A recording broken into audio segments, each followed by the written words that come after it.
Audio Jungle.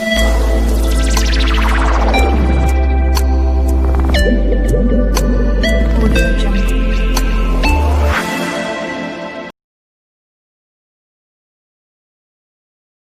अच्छा, start हो गई। हेलो दोस्तों, आप सभी का स्वागत है मेरे यूट्यूब चैनल में द केमिस्ट क्लब।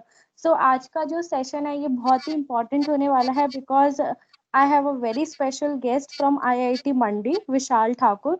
इन्होंने अपनी मास्टर्स आईआईटी मंडी से करी है एंड आज ही हमसे पूरा एक्सपीरियंस शेयर करेंगे एंड बताएंगे कि कितने रैंक तक के बच्चों का वहाँ पर होता है, क्या क्या फैसिलिटीज़ हैं, प्लेसमेंट फैसिलिटी कैसी है, ट्रांसपोर्टेशन, एंड सिंस वो एक माउंटेन रीजन है तो वहाँ पर लाइफ कैसी है। तो ये सब हम बात करेंगे। तो ये सेशन बहुत इंपॉर्टेंट होने वाला है, तो प्लीज एंड तक बने रहिएगा। स्टार्ट करते हैं। वेलकम विशाल। हेलो भावना। और आप बताइए कुछ अपने बारे में, क्या आप व्यूवर्स को कहना चाहेंगे? ओके, सो माई सेल्फ विशाल ठाकुर। मैंने अपनी मास्टर इन केमिस्ट्री की है अपनी आईआईटी मंडी से। After that right now I am doing a job in a coaching field in Gujarat. So basically this this is my small introductions. Okay. Vishal, first of all मैं शुरू करना चाहूँगी कि IIT मंडी में अगर एडमिशन लेना है फॉर एमएससी तो क्या प्रोसीजर होता है? पहले तो आईआईटी मंडी का खुद का एग्जाम था, लेकिन अब आईआईटी मंडी ने भी आईआईटी जैम के साथ कोलैब कर लिया है, तो अब आपको आईआईटी जैम के थ्रू ही मतलब एग्जाम देके ही आपको आईआईटी मंडी मिल सकता है। ओके, कुछ रैंक होता है कि यस सर्टेन यस। रैंक तक? सो आईआईटी जैम में बेसिकली रैंक के हिसाब से आपको आईआईटी मिलती हैं। जैसे टॉप की आईआईटी जो भी आपके ओल्ड आईआईटीज हैं वो आपको रैंक जैसे 1 to 100 के बीच में मिल जाएगी। और जो भी आपकी न्यू आईआईटीज बनी है तो उसमें आपको आईआईटी मंडी अराउंड फर्स्ट राउंड में, अगर मैं बात करूं फर्स्ट राउंड की बात करूं, तो 400 to 450 तक मिल जाती है, अराउंड 400 से 450 के बीच में। लेकिन आते आते जैसे लास्ट राउंड में, जैसे इस बार मेरा एक स्टूडेंट था तो उसकी रैंक अराउंड 600 थी, तो उसको भी आईआईटी मंडी अभी मिली थी लास्ट राउंड में। तो ये कह सकता हूँ ये पॉसिबल है। अगर मैं मान के चलूँ तो 400 to 450 अगर किसी का रैंक है आईआईटी जैम एग्जाम में तो उसे आईआईटी मंडी बहुत इजीली मिल सकता है फर्स्ट राउंड में। अगर उससे बेहतर है तो इजीली मिल सकता है। तो ये आप जनरल के बारे में बता रहे हैं या? हाँ, जनरल के बारे में बात कर रहा हूँ। ओके, अगर बिकॉज कैटेगरी। बिकॉज भावना, क्योंकि मुझे अभी पता लगा है कि आईआईटी जैम ने थोड़ी बहुत सीट्स बढ़ाई हैं शायद आईआईटीज में, जो नई हम्म। आईआईटीज भी जुड़ी हैं जैसे आईएसएम वगैरह। तो उसकी वजह से थोड़ी सीट्स बढ़ने के कारण थोड़ा सा रैंक, थोड़ा सा 600 पे भी थर्ड राउंड पे आईआईटी मिली है। जो जब हमारे टाइम में हमने आईआईटी जैम दिया था तो that times it is quite impossible कि 600 पे आपको आईआईटीज मिल जाए जनरल कैटेगरी में। लेकिन अब इस साल का क्राइटेरिया बताऊं तो 600 में भी थर्ड राउंड पे आईआईटी मंडी मिला है। Okay okay. इफ जनरल का 600 जा रहा है तो आई गेस कैटेगरी तो फिर आराम से 1200 तक हो या सकती है ना? हाँ, कैटेगरी तो अराउंड, हाँ ये मान के चलो आप 1000 से 1200 के बीच में अगर आपका रैंक है तो you will get. Okay. Admission के बाद हमारा जो सबसे इम्पोर्टेंट क्वेश्चन आता है कि केमिस्ट्री डिपार्टमेंट, जैसे पर्टिकुलरली आप केमिस्ट्री डिपार्टमेंट से हैं, तो वहाँ का केमिस्ट्री डिपार्टमेंट आपको कैसा लगा? केमिस्ट्री डिपार्टमेंट की बात करूँ तो ओवरऑल केमिस्ट्री डिपार्टमेंट अच्छा है। जैसे आपको बहुत अच्छे अच्छे टीचर्स भी हैं हमारे यहाँ, तो जो बेसिकली रिसर्च के ऊपर काम कर रहे हैं। तो भावना, थोड़ी सी आईआईटी मंडी में थोड़ा सा डिफरेंस ये है, जैसे मैंने अपने आईआईटीज के दोस्तों से बात भी की, जैसे hmm. You are also from IIT. So hmm. Basically हमें प्रोजेक्ट होता है, तो बेसिकली हम प्रोजेक्ट में काम करते हैं फाइनल ईयर में। लेकिन आईआईटी मंडी का जो उन्होंने डिजाइन किया है, जो हमारा सिलेबस डिजाइन किया है, तो उसमें उन्हें फर्स्ट सेमेस्टर से ही आपको लैब में काम करने के लिए आपको प्रोजेक्ट का काम आपको मिल जाएगा। जैसे आपको कोई भी प्रेफरेंस डालनी पड़ेगी, आपके जो भी आपके टीचर्स हैं, प्रोफेसर हैं जिसके अंडर आप काम करना चाहते हैं, डिफरेंट डिफरेंट फील्ड्स हैं, जैसे मटेरियल साइंस के कोई के ऊपर कोई काम करना चाहता है, कोई इनऑर्गेनिक के ऊपर काम करना चाहता है, या फिर ऑर्गेनिक के ऊपर, या फिर थ्योरेटिकल है जैसे आप क्वांटम के ऊपर काम करना चाहते हैं। मोस्ट ऑफ द स्टूडेंट्स जो थियोरेटिकल बेस्ड जो भी चीजें हैं, सॉफ्टवेयर हैं, उनके ऊपर काम करते हैं। तो आप अपनी प्रेफरेंस देकर उनको उनको ले सकते हैं, उसके अकॉर्डिंगली वो आपको अलॉट हो जाएंगे। आफ्टर दैट आपका वहीं से जर्नी स्टार्ट हो जाएगा रिसर्च की। तो ओवरऑल अगर मैं कहूँ तो थोड़ी बहुत हमें रिसर्च फ्लेवर मिल जाता है आईआईटी मंडी में एज कम्पेरिजन टू अदर, क्योंकि जितने भी मेरे मोस्ट ऑफ द क्लासमेट्स थे उनके ओवरऑल अगर मैं बात करूँ तो एमएससी में भी पेपर पब्लिश हुए हैं, जो कि बहुत अच्छी बात है अगर मैं कंपेयर करूँ एमएससी केमिस्ट्री में। Actually right. सो आपके हिसाब से आपका क्या फील्ड था, इंटरेस्ट का और रिसर्च का? हाँ, एंड उस तो हिसाब से वहाँ पे बेसिकली फैसिलिटी थी कि नहीं थी? हाँ, राइट, राइट। सो बेसिकली मैं काम कर रहा था मटेरियल साइंस के ऊपर। सो बेसिकली मेरा काम जो था that that are on the basis of your electrochemistry.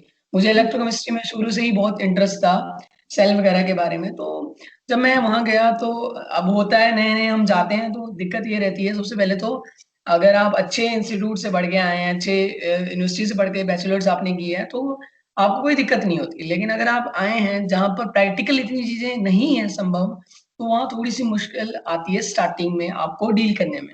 लेकिन धीरे-धीरे जब आप सीख जाते हो क्योंकि आपके साथ जो काम करते हैं, जो पीएचडी के स्कॉलर्स हैं, वो आपको बड़े अच्छे से ट्रीट करते हैं और आपके प्रोफ़ेसर्स भी आपको अच्छे से बताते हैं, तो उसकी वजह से आप धीरे-धीरे उन चीज़ों के साथ यूज़्ड टू हो जाते हैं और आप अच्छे से उस चीज़ को कर सकते हैं और ईज़िली मैंने भी इलेक्ट्रोकेमिस्ट्री में काम स्टार्ट किया था।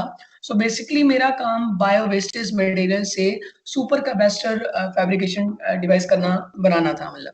कोई भी हुँ, मैंने हुँ। एक सुपर कैपेसिटर डिवाइस बनाया था विद द हेल्प ऑफ अगर आपने सुना हो, थोड़ा-सा आपको अजीब-सा लगेगा। मैंने बेसिकली जो हमारा ये होता है अखरोट होता है, सो हुँ, अखरोट हुँ। का बाहर का शेल अगर आपको पता होगा वॉलनट शेल जो होता है, सो बेसिकली अगर मैं उसको जलाऊँगा अच्छे से, उसकी पर्टिकुलर कार्बनाइज़ेशन करूँगा, तो मुझे एक पर्टिकुलर एक्टिवेटेड कार्बन मिल जाएगा। तो मैंने उसी पे ही काम किया था, उसको कंडक्टिंग पॉलीमर के साथ बेसिकली उसके साथ उसका कंपोज़िट बनाकर एक सुपर कैपेसिटर डिवाइस फैब्रिकेट किया था क्योंकि कंडक्टिंग पॉलीमर हमारे बहुत यूज़फुल होते हैं सुपर कैपेसिटर डिवाइसेज़ में।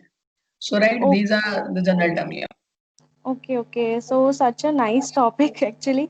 सो या फर्स्ट ऑफ ऑल एक चीज़ और जैसे आपने एक बहुत इम्पोर्टेंट चीज़ बोली कि वहाँ पर रिलेशन जो बात करें क्योंकि एक रिलेशन बहुत ज़रूरी होता है फैकल्टी के साथ एंड वहाँ के जो या हमारे कोलीग्स होते हैं, हमारे स्टूडेंट फेलो सीनियर्स होते हैं, तो इन सब के साथ रिलेशन कैसा रहता है?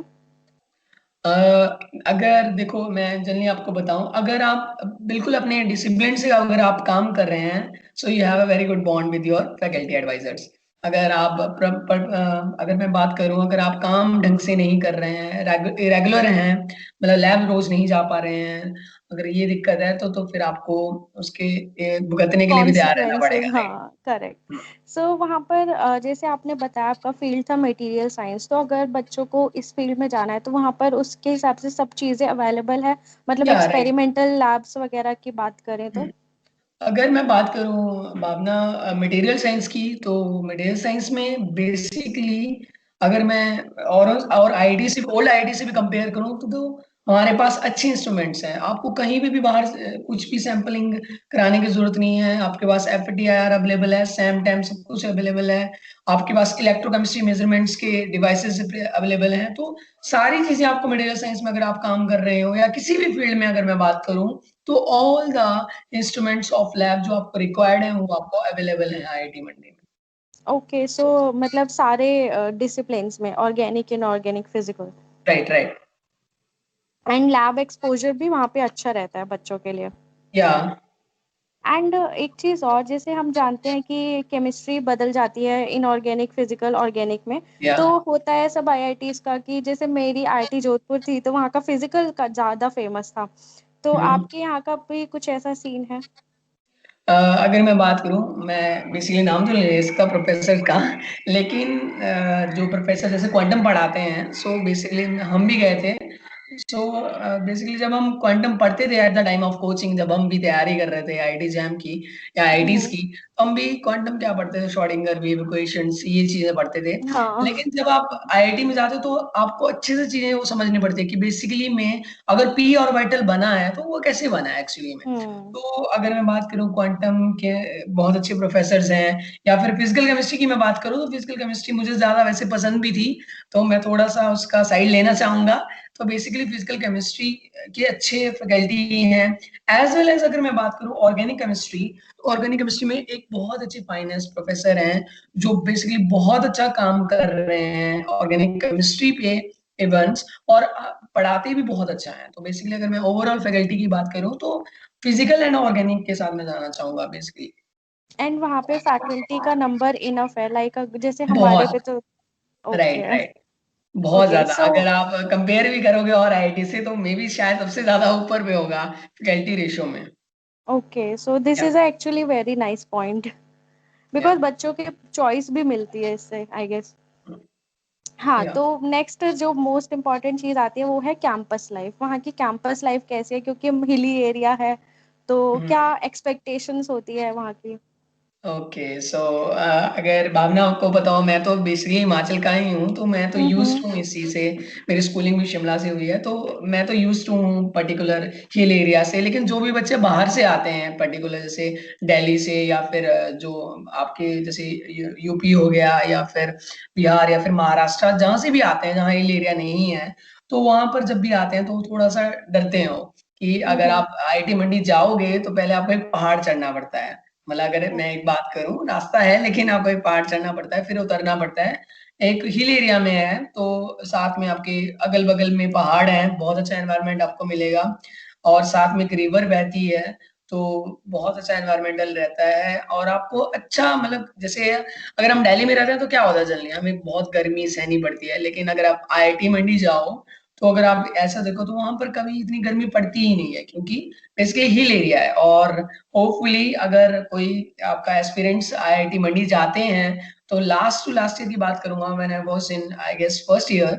सो बेसिकली वहां पे स्नोफॉल भी हुआ था कैंपस में। सो बहुत वाओ। ब्यूटीफुल कैंपस बन चुका था स्नोफॉल के जरिए। तो अगर मैं कैंपस की बात करूं भावना, तो there are two campus in IIT Mandi. One is south campus and one is north campus. तो बेसिकली साउथ कैंपस में आपके जितने भी मास्टर स्टूडेंट्स हैं और आपके पीएचडी स्टूडेंट्स हैं, वो वहां पर हॉस्टल्स में रहते हैं।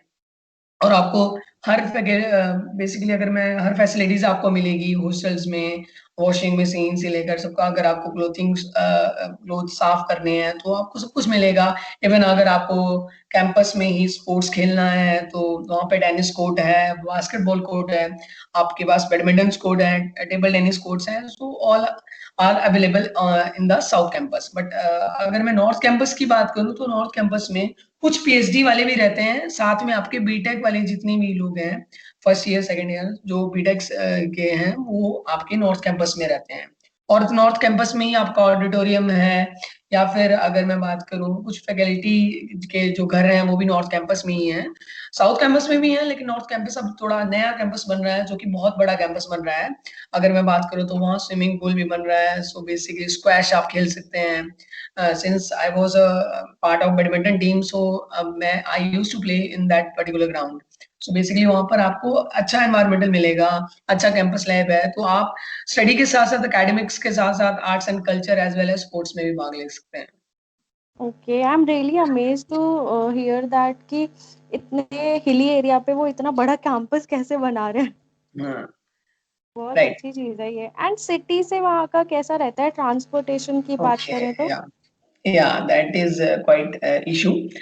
बट अगर मैं आईआईटी की बात करूं, तो अगर आप पब्लिक ट्रांसपोर्टेशन में जाते हैं तो थोड़ा बहुत टाइमिंग्स हैं। जैसे आपकी बसेस की टाइमिंग्स डिफरेंट डिफरेंट है। जो जैसे प्राइवेट बसेस हैं, जो भी वहां से जाती हैं, गवर्नमेंट बसेस जो एचआरटीसी जैसे हिमाचल रोडवेज की जाती हैं, तो उसकी टाइमिंग्स है। लेकिन कैंपस में इतना एक और चीज आईआईटी मंडी ने एक अच्छी चीज कर रखी है, कि आपके जो भी स्टूडेंट्स वहां पर पढ़ते हैं उनके लिए पर्टिकुलर टाइम बाय टाइम आपकी बसेस चला रखी हैं। जैसे सुबह 7 बजे से लेकर रात के आपके 9 बजे तक बस मंडी जाती है। अगर मैं सिटी की बात करूं, तो मंडी अगर कैंपस से अराउंड 18 किलोमीटर है आई गेस। सो 18 किलोमीटर है, तो आप वहाँ बस से ट्रैवल करके, कॉलेज बस से हैं, अगर मैं कॉलेज बस की बात करूँ तो एटलीस्ट 8 to 9 बसेज हैं, तो आप इजिली वहां से ट्रैवल कर सकते हो।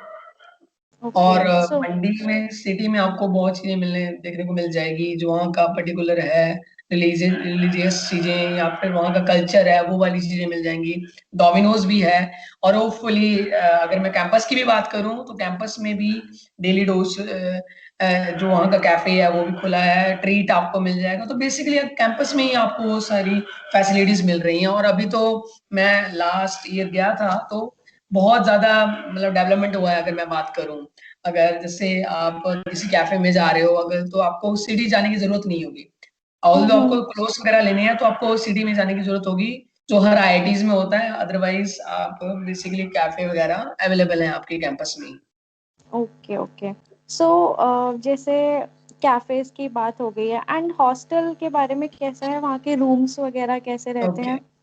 ओके। सो अगर मैं बात करूं, सो बॉयज हॉस्टल में बेसिकली जैसे एक रूम में अगर मैं बात करूं तो एमएससी में जैसे मैं था तो हम दो रूममेट से, लाइक एक हम्म। रूम में दो लोग ही रहते थे या फिर एक रूम में तीन लोग रहते थे। तो अगर मैं रूम की भी बात करूं तो रूम काफी बड़ा होता था तो हम इजिली आ जाते थे। तो हॉस्टल लाइफ वही सबकी आपको पता ही है, चाहे आप आईआईटी में पढ़ रहे हो या फिर किसी भी कॉलेज में सुबह लेट उठना या फिर रात को लेट सोना, तो ये चीजें चलती रहती हैं। और आपके हर हॉस्टल में वाईफाई अवेलेबल है, मतलब आपको वाईफाई मिलेगा। थोड़ा एक और एक दिक्कत है कि जो भी एमएससी स्टूडेंट्स हैं तो उनका 12 बजे वाईफाई वो बंद हो जाता है, प्रॉक्सी वगैरह जो भी होती है। तो उसका भी आपको पता ही है, अगर आप आईआईटी में पढ़ रहे हो तो जुगाड़ तो आपको मिल ही जाता है। तो बेसिकली ये चीज है। आपके हॉस्टल्स अच्छे हैं, क्लीनिंग के लिए आपको लोग आते रहते हैं, आपने क्लीन कराना हो रूम, या फिर आप खुद से भी कर सकते हैं। अगर आपको इश्यूज हो तो आप खुद से भी क्लीन कर सकते हैं। तो अच्छे नीट एंड क्लीन आपको हॉस्टल्स अवेलेबल हैं। आपको अगर एंड पीएचडी कोई अगर पीएचडी कर रहा है भावना तो उसके लिए सिंगल रूम भी अवेलेबल है। अगर लेकिन अभी मुझे सुनने में आया है कि जैसे कैंपस धीरे धीरे बढ़ रहा है तो बेसिकली आपको सिंगल रूम भी अवेलेबल हो सकते हैं। अच्छा, एमएससी या में भी? या ओके। सो मेरे को लग रहा है कि इंजीनियर्स ये लोग निकाल रहे हैं तो ऑब्वियसली वो सेटिंग तो होती है। या एंड ऑल्सो जैसे फेस्ट वगैरह, मतलब बच्चों की रिक्रिएशन के लिए ये सब चलते रहते हैं वहाँ पे? या श्योर। अगर मैं बात करूं फेस्ट की तो कॉलेज का फेस्ट होता है वो एक्सोडिया होता है, बेसिकली उसका नाम एक्सोडिया है। तो इस साल तो नहीं हुआ था कोविड-19 की वजह से, लेकिन हर साल आपका होता है तो आते रहते हैं। लास्ट ईयर की अगर मैं बात करूं तो last years the local train and जो आकाश गुप्ता है जो विनर हम्म। था इसका, शायद कॉमिक सान का, तो वो भी आए थे कैंपस में। एक तो हो गया कल्चर फेस्ट, लेकिन अगर मैं बात करूं जैसे मैं तो I was a part of badminton team, so मुझे स्पोर्ट्स ज्यादा पसंद था। तो स्पोर्ट्स का भी फेस्ट होता है, स्पोर्ट्स फेस्ट रणनीति, जो अराउंड अक्टूबर में होता है, और आपका जो पर्टिकुलर एक्सोडिया है वो अराउंड अप्रैल में होता है। तो स्पोर्ट्स में भी डिफरेंट डिफरेंट कॉलेजेस हैं वो भाग लेते हैं, इंडिया के नॉर्थ के जितने भी कॉलेजेस हैं वो भाग लेते हैं। तो एक अच्छा एनवायरनमेंट रहता है जो लोग स्पोर्ट्स खेलते हैं, या फिर जो एक्सोडिया में जिनको थोड़ा फैशन डिजाइनिंग या फिर इन चीजों में ज्यादा इंटरेस्टेड हो एकेडमिक्स के साथ साथ। तो कुछ लोग होते हैं ना मल्टी टैलेंटेड आईआईटी में भी, तो वो हम्म। लोग वो भी कर सकते हैं, राइट। ओके। और बाकी आपको पता ही है, एक और इंटर आईटी का तो सभी को पता ही है कि दिसंबर हम्म। के अराउंड में इंटर आईटी स्पोर्ट्स का भी होता है एज वेल एज आपका आर्ट एंड कल्चर कल्चर। का भी होता है, राइट। करेक्ट। सो अभी सबसे इम्पोर्टेंट चीज़ जो पेरेंट्स का कंसर्न होता है वो होता है food quality and mess life. तो मेस ओके का कैसा रहता है वहाँ पे? फूड, पहाड़ी फूड मिलता है? कैसा फूड होता है? ओके। सो एक बहुत अच्छी स्पेशल बात बताऊंगा आईआईटी मंडी की। अ, अगर मैं बात करूं मेस की, तो मेस तो नॉर्मली तुम्हें आपको पता ही है कि बेसिकली आईआईटी की मेस कैसी होती है। तो हम्म। ठीक है, आपको घर जैसा खाना तो नहीं मिलता है, लेकिन एक अच्छा आपको हेल्दी फूड मिलता है। लेकिन आईआईटी हम्म। मंडी की एक बात करूं तो हमारे यहाँ पे हिमाचल में एक मंडियाली धाम होती है। बेसिकली मंडी पे जो आईआईटी मंडी है वहाँ की एक, जैसे जो भी अगर आप किसी के घर में फंक्शन होता है तो वो मंडियाली धाम बनाई जाती है। तो आईआईटी मंडी वो मंडियाली धाम भी आपको कभी कभार बनाकर खिलाता है। तो आपको वही ट्रेडिशन में नीचे बैठना पड़ता है, बहुत अच्छे से, मतलब बहुत मजा आता है वो एनवायरमेंट्स का जब वो चीज होती है। तो आपको डिफरेंट डिफरेंट सब्जियां खाने को मिलती हैं जो एक्चुअली में उस धाम में बनती है। जैसे अगर आपको पता होगा, जैसे आलू की सब्जी या फिर चने या फिर जो इंडियन कड़ी होती है, वो सारी चीजें आपको खाने को मिलेंगी, या फिर मंडियाली गाजर का धाम हलवा। एज जैसे वहाँ के जो प्रोफेसर्स होते हैं इनका वो होता है, क्या होता है ये मंडियाली धाम? मुझे समझ नहीं आया। अच्छा, मंडियाली धाम बेसिकली प्रोफेसर का नहीं, जो वहाँ के लोकेलिटीज है, जैसे मंडी अगर मैं बताऊं, मंडी पैलेस प्लेस की अगर मैं मंडी प्लेस की बात करूं तो वहां पर बेसिकली जो भी किसी के घर में फंक्शन हो, लोकल्स की बात हम्म। कर रहा हूँ मैं, नॉट आईआईटी, ओके ओके। किसी के घर में फंक्शन हो, जैसे किसी की शादी हो, किसी के वहाँ फंक्शन है, तो वो एक्चुअली वो चीजें बनाते हैं, उसी को नाम दिया गया है मंडियाली धाम। जो भी वो खाना बनाते हैं उसको नाम दिया गया है मंडियाली धाम। तो वो खाना बनता है जैसा उन फंक्शंस में बनता है, तो वैसे सब्जियां हमारे को डिफरेंट डिफरेंट बनती हैं, तो बहुत मजा आता है उन तो वो चीजों में। आपको इनवाइट करते हैं वो लोग, आईआईटी नहीं नहीं, वाले? वो कॉलेज में बनता है, वो कॉलेज में बनता है कभी कभार, जैसे मंडियाली धाम बनाते हैं कॉलेज वाले। ओह नाइस, वेरी या नाइस। ये और तो अच्छी बाकी चीज फूड है। की बात करूं, अगर आप वेज हैं तब भी आपको प्रॉपर मिलेगा, नॉन वेज हैं तो माशाल्लाह आपको 3 या 4 बार चिकन मिलेगा हफ्ते में। और अगर आप वेज हैं तो पनीर भी आपको बढ़िया से मिलेगा, तो इशू नहीं है खाने के साथ। मॉर्निंग में अब हमारा सिनेरियो तो ये था कि हम मॉर्निंग में लेट उठते थे तो ब्रेकफास्ट हम्म। कर नहीं पाते थे, लेकिन ब्रेकफास्ट में आपका अच्छा मिलता है। और लंच आपको स्नैक्स मिलते हैं इवनिंग के टाइम, और उसके बाद डिनर। ओके। सो सारी आई गेस काफ़ी इंपॉर्टेंट बातें हमने कर ली। अब लास्ट जो फोरमोस्ट इम्पॉर्टेंट है, इनफैक्ट वेरी इंपॉर्टेंट है, वो है प्लेसमेंट। कुछ लोग मतलब बच्चे को रिक्वेस्ट आती है, वो चाहते हैं कि एमएससी के बाद ही उन्हें प्लेसमेंट मिल जाए। तो आईआईटी ओके। मंडी में अगर कोई बच्चा एमएससी केमिस्ट्री कर रहा है और उसको प्लेसमेंट चाहिए, तो ओके। क्या ये उसके लिए सही ऑप्शन होगा? अ, हाँ, कह सकता हूँ। अगर वो डिपेंड करता है कि आपको किस फील्ड में जाना है, तो वहाँ पे कुछ प्लेसमेंट सेल भी हैं, सीएनपी प्लेसमेंट सेल्स हैं, जो जहाँ पर वो डील करते हैं। जैसे आपके साथ आपके पास केमिस्ट्री में भी आपको मिल जाएंगे, जो डिफरेंट डिफरेंट आपके जो भी बच्चा जाएगा उसके सीनियर्स सीएनपी में होंगे, तो वो कंपनीज बुलाते रहते हैं। अभी लास्ट ईयर की बात करूँ, अभी मेरे सॉरी रिसेंटली ईयर की बात करूँ, दिस ईयर की, तो मेरे जूनियर्स में भी एक दो का सिलेक्शन बायजूस में हुआ है। बायजूस आपको पता होगा, कुछ का सिलेक्शन डाउटनट में हुआ है। ऑल्दो अगर मैं अपने बैच की बात करूं तो हमारा बैच तो one of the finest batch था, क्योंकि हमारे बैच में अराउंड मैं बात करूं पीएचडी के लिए जिनका प्लेसमेंट हुआ था, अगर पीएचडी करना है किसी को, अगर मैं पीएचडी का बता रहा हूं आपको फॉरेन के लिए, तो अराउंड 7 to 8 लोगों का हुआ था, 22 लोगों में से वाओ। सिलेक्शन पीएचडी के लिए। तो और डिफरेंट डिफरेंट आईआईटीज में हुआ था, आईआईटी दिल्ली मिला था। अगर अभी एक मेरा क्लासमेट ही है, वो अभी आईआईटी बॉम्बे उसे मिला है, सो मे बी वो भी जा रहा है IIT Bombay, and I think you are also in IIT Bombay. Okay, so तो मिल लेंगे। हाँ, और अगर मैं बात करूं प्लेसमेंट्स की, तो अब मुझे पीएचडी में इंटरेस्ट नहीं था, टू बी ऑनेस्ट। सो मैंने खुद से ही तैयारी करके इंटरव्यूज दिए डिफरेंट डिफरेंट। आप खुद से भी इंटरव्यू दे सकते हैं। और एक जनरल सेट आपको पता ही है, अगर आप आईआईटी से पढ़े हो तो आप जहां पर भी इंटरव्यू देते हैं वो चीज दिखती है। अगर आप आईआईटी से हो तो आपको थोड़ा बहुत प्रेफरेंस प्रेफरेंस नहीं बोल सकता मैं, थोड़ा बहुत आपको इंपॉर्टेंस मिलती है कि हाँ एक बंदा आया है या फिर एक लड़की आई है जो आईआईटी से है, तो देयर विल बी कुछ तो होगा उसमें। तो बेसिकली मैं भी प्लेस्ड हुआ था वहां से। और इवन आप अगर साथ में पढ़ा सकते हो, there are so many online platform जहां पर आप कोचिंग की फील्ड में जाना चाहते हो तो इजीली जा सकते हैं, वो कोई इशू नहीं है आपका। वैसे कॉलेज में भी आपके पर्टिकुलर जो इंस्टीट्यूट है आप बुला सकते हैं, कोचिंग इंस्टीट्यूट्स वो आते रहते हैं। लेकिन अगर मैं बात करूं तो आपको पता ही होगा आईआईटीज में थोड़ा कम आते हैं ड्यू टू द प्रोफेसर्स, क्योंकि वो नहीं चाहते कि कोई बच्चा कोचिंग में जाए। दैट इज हाँ, एक्चुअली ये एक ये सही रहता बात ही है। है, क्योंकि जो भी प्रोफेसर होते हैं वो इसलिए इंटरेस्टेड रहते हैं कि ताकि बच्चा कोई पीएचडी में अगर जाए, that will be the more good option for them. Actually correct. ये मोस्ट हमारी आईआईटी में भी यही था, मतलब टीचर्स यही प्रेफर करते थे।